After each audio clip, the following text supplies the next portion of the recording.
Hello friends, welcome back to my YouTube channel. तो कैसे हैं आप सब? उम्मीद करती हूँ आप सब बहुत अच्छे होंगे, खुश होंगे। तो आज है महालक्ष्मी और हम सबका है व्रत और शाम के अभी बज रहे हैं 4 और किसी कारणवश से मैं नदी नहीं जा पाई, जिसकी वजह से सुबह का वीडियो नहीं मैंने बनाया है।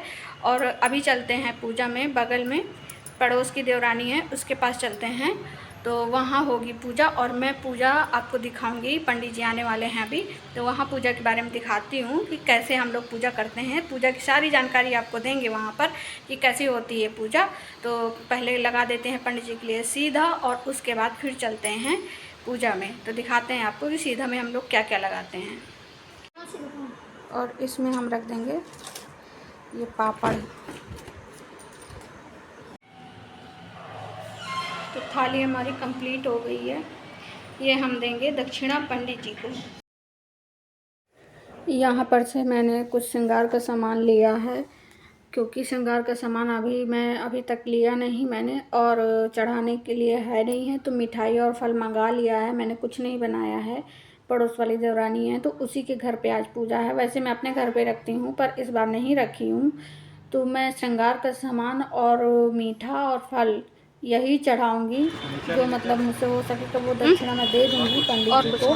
नहीं, और बाकी वो बना लेगी। उसने मुझसे कहा था कि आप परेशान मत होइए, साक्षी बना के और पूजा करेगी। तो चलते हैं पूजा, वहाँ पूजा अब होने वाली है, क्योंकि उसका 2 बार फ़ोन आ चुका है कि पंडित जी को मैंने फ़ोन कर दिया है, आप जल्दी आ जाओ।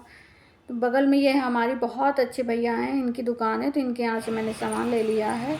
और वो सामने गोलू जा रहा है, ओम जा चुका है ट्यूशन। सो फ्रेंड्स, तो अभी आ चुकी हूँ मैं अपनी बगल की देवरानी के पास, और ये कर रही है पूजा की तैयारी। यहाँ पर तैयारी सब हो चुकी है, अभी हम पूजा करेंगे। पंडित जी अभी आए नहीं तो उनका वेट हो रहा है। ये क्या हो रहा है राघव, क्या हो रहा है?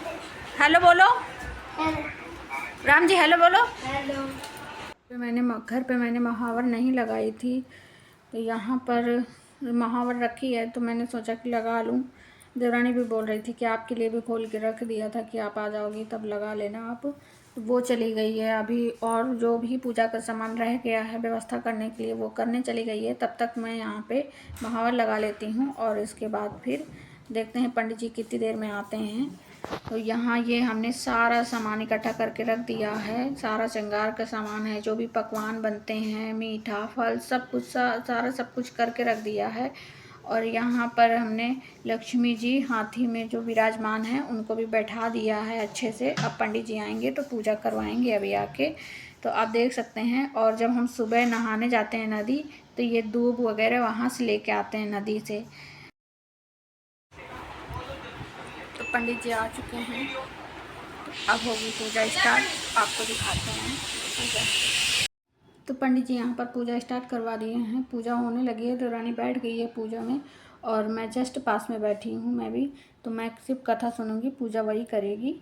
तो वो पूजा कर रही है। और वीडियो बनाना तो आजकल इतना मुश्किल हो गया है, कोई वीडियो शूट नहीं हो पा रही है, और शूट भी होती है ओवर वॉइस नहीं हो पाती, क्योंकि हमारे यहाँ आसपास सभी जगह इतना ज़्यादा काम लगा हुआ है।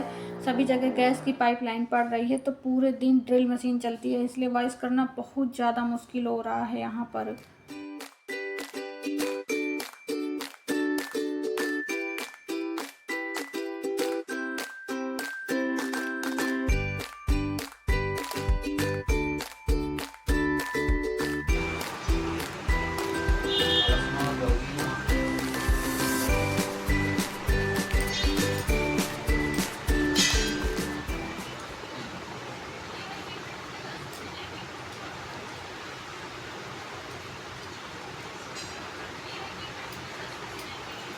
हरि ओम गंधाक्ष पुष्पाणि समर्पयामि। कलावा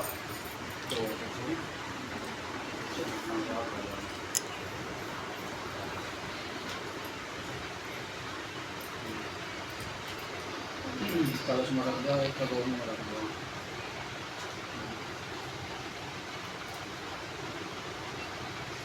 ओम जीवा जीवासा परिभीते आगा सौत्रेयान भूति जामा।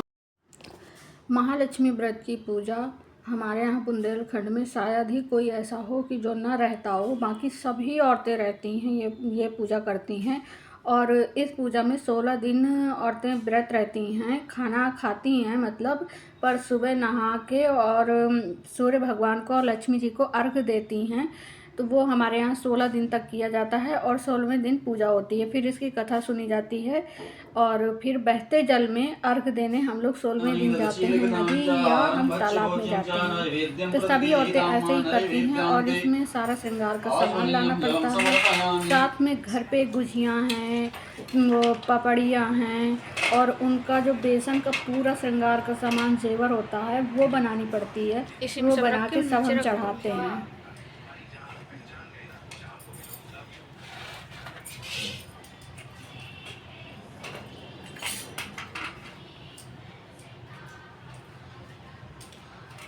नैवेद्यम निवेदयामि नैवेद्यांते आचमनीयम जलम समर्पयामि। जल घुमा दीजिए प्रसाद में। शर्कराखंड खाद्यानि दधिशीर्घृतानि च आहारम भक्ष्य भोज्यम च नैवेद्यम प्रद्गेहिताम। 11 फूल चढ़ा दिया भगवान को। एक कलश में सिक्का चढ़ा दिया। कलश में मैंने डाल दिया,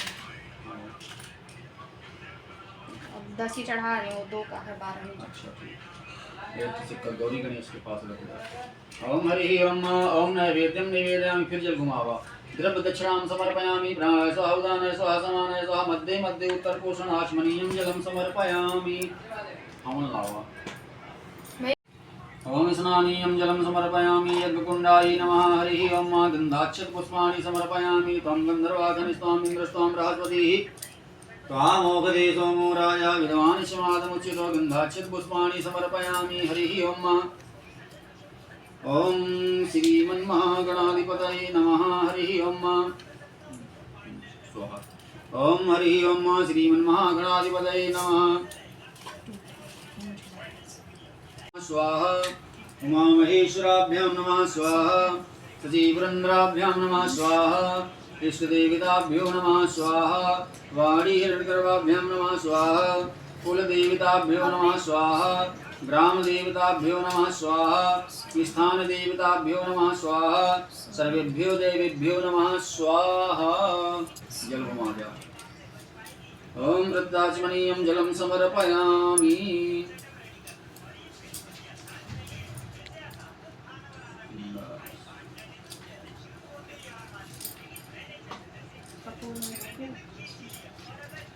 ओम मंगलम भगवान विष्णु मंगलम गरुड़ध्वज मंगलम पुंडरीकाक्ष मंगलाय तनो हरि। हरि ओम ओम। एक समय धर्मराज युधिष्ठिर ने श्री कृष्ण भगवान को प्रसन्न चित्त देखकर त्रिलोकीनाथ समस्त ऐश्वर्यों के स्वामी, आप कृपा करके कोई ऐसा व्रत बतलाइए जो कि सभी व्रतों में सर्वश्रेष्ठ हो, ऐश्वर्य सुख देने वाला हो। तब जो है व्रत को करके मनुष्य नाना प्रकार के सुख, स्त्री पुत्र, आयु और आदि फल भोग सके। श्री कृष्ण बोले, हे राजन सुनो, सतयुग में जब वृत्तासुर आदि असुरों ने स्वर्ग लोक पर अपना अधिकार कर लिया, तब दुखी हो इंद्र ने ऐसा ही प्रश्न देवर्ष नारद जी से पूछा था। ये सुन नारद जी बोले, हे देवराज इंद्र, मैं तुमको एक ऐसा उपाय बताता हूँ जो सर्वमंगलकारी है।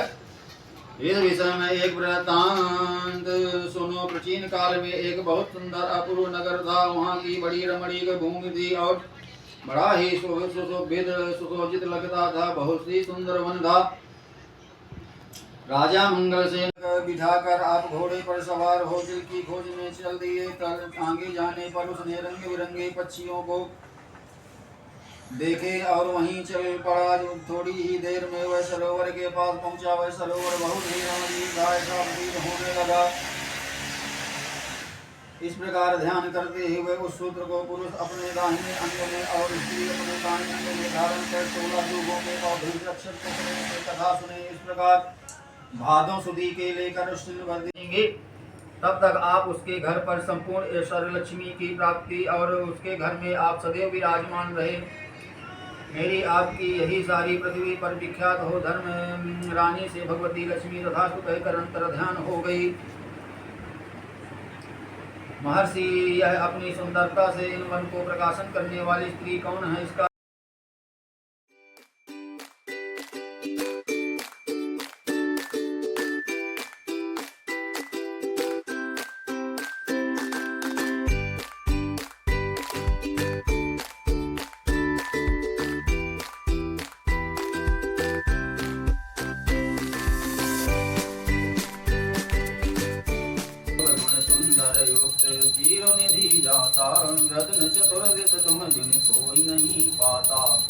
ओम जय लक्ष्मी माता श्री लक्ष्मी जी की आरती जो कोई नरि गाता और मंगते उपजे पाप उतर जाता।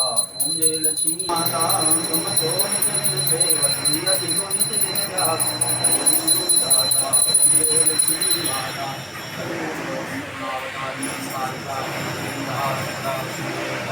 तो कथा हमारी हो चुकी है, कथा का समापन हो चुका है, आरती भी हो गई है। तो अब पंडित जी संकल्प करवाएंगे और सांता छुड़वाएंगे। तो दोनों लोग करवा लेते हैं ये, और इसके बाद फिर पंडित जी को जो भी दक्षिणा देना है वो दे देंगे और उनको प्रसाद खिला के फिर विदा करेंगे।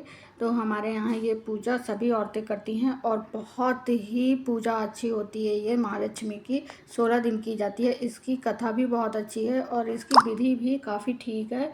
और पहले मैं नहीं जानती थी इस पूजा के बारे में, मेरी मम्मी मायके में किया करती थी, उनको देखा है मैंने। और जब ससुराल आई तो यहाँ पर मैंने देखा कि यहाँ मतलब कोई ऐसी औरत नहीं है जो ना करती हो इस व्रत का।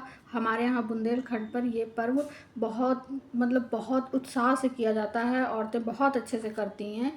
तो पंडित जी भी आए हैं कथा सुनवाने और इनको अब दक्षिणा देना है, तो मैं भी पैसे निकाल लेती हूँ, दे देती हूँ। इसमें सबसे ज़्यादा महत्व इस पूजा में दूब का होता है। मेन चीज़ दूब होती है, जो कि दूब और दूर्वा से हम लोग लक्ष्मी जी को और सूर्य भगवान को हम अर्घ देते हैं। उसी से दिया जाता है और उसी से फिर हम लोग यहाँ उसी को हम अपने लोटे में लेके आते हैं। वहाँ पर भी जो एक कथा होती है औरतें करवाती हैं, वो भी सुनी जाती है।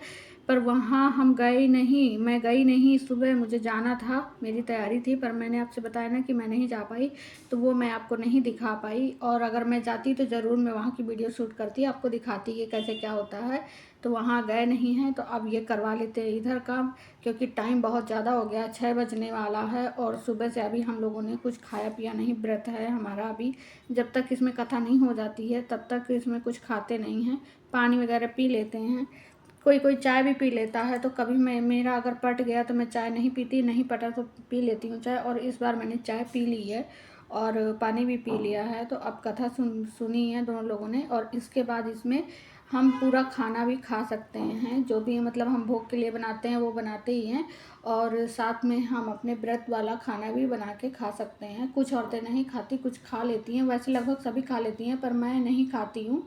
और मेरी मम्मी ऐसे ही करती हैं, वो नहीं खाती, जो प्रसाद भोग के लिए बनता है वही खाती हैं। तो शुरू से ही ऐसा किया है। तो अब यहाँ पर देखा कि सब लोग खा लेते हैं, तो जब शुरू से जैसा करो वैसा ही फिर ये होता है कि वैसे ही करो। तो मैं नहीं खाती हूँ। आप लोगों में से कौन कौन व्रत रहता है कमेंट करके ज़रूर बताएं, और अपने सुझाव दें कि आप लोग कैसे व्रत करते हैं ये वाला। हम लोग तो ऐसे ही करते हैं व्रत। तो मैंने आपको वीडियो के माध्यम से दिखाया, और आप लोग अगर किसी और तरीके से करते हैं तो ज़रूर अपना सुझाव दें, कमेंट करके मुझे बताएं कि मेरी वीडियो आपको कैसी लगती है और हमारी पूजा आपको कैसी लगी। आप लोग कैसे पूजा करते हैं ये ज़रूर हमें बताएं।